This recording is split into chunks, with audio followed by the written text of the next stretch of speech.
Praise the Lord. Good morning. Today, Jesus Army Fellowship, Word of God, 2 கொரிந்தியர் 13 அதிகாரம் 14 வசனம். கர்த்தராகிய இயேசு கிறிஸ்துவினுடைய கிருபையும் தேவனுடைய அன்பும் பரிசுத்த ஆவியானவருடைய ஐக்கியமும் உங்கள் அனைவரோடும் கூட இருப்பதாக. ஆமேன்.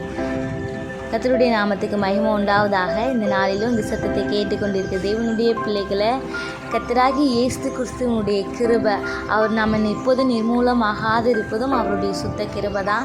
இந்த நாளிலும் அந்த கிருபை உங்கள் மத்தியில் பரிபூர்ணமாக கிடைக்க கர்த்தர் இந்த நாளில் உதவி செய்வார். தேவனுடைய அன்பு இந்த உலகத்தில் காட்டுகிற மனிதருடைய அன்பை தவிர மேலும் அவருடைய அன்பு மேலானது இல்லையா? அவருடைய அன்பும் அவருடைய ஐக்கியமும் மற்றவங்க நமக்கு கொடுக்குற அந்த உறவுகளை விட அவர் கொடுக்குற அந்த உறவு பெருசாக இருக்கும். அந்த ஐக்கியம், சமாதானம், சந்தோஷம் கர்த்தர் இந்த நாளிலும் உங்கள் அனைவருக்கும் தருவார் என்பது இந்த நாளிலும் கர்த்தர் உங்களோடு பேசி கொண்டிருக்கிறார். அவருடைய அன்பு, கிருபை, ஐக்கியம் எல்லாமே இந்த நாளிலும் உங்களுக்கு பரிபூர்ணமாக கிடைக்க கர்த்தர் இந்த நாளில் உதவி செய்வார். கர்த்தருடைய நாமத்துக்கு ஸ்தோத்திரம். அவருடைய வார்த்தையின் மேலே விசுவாசமாக இருங்க. கர்த்தர் தாமே இந்த வார்த்தையை கொண்டு உங்களை ஆசீர்வதிப்பாராக. ஆமேன். God bless you.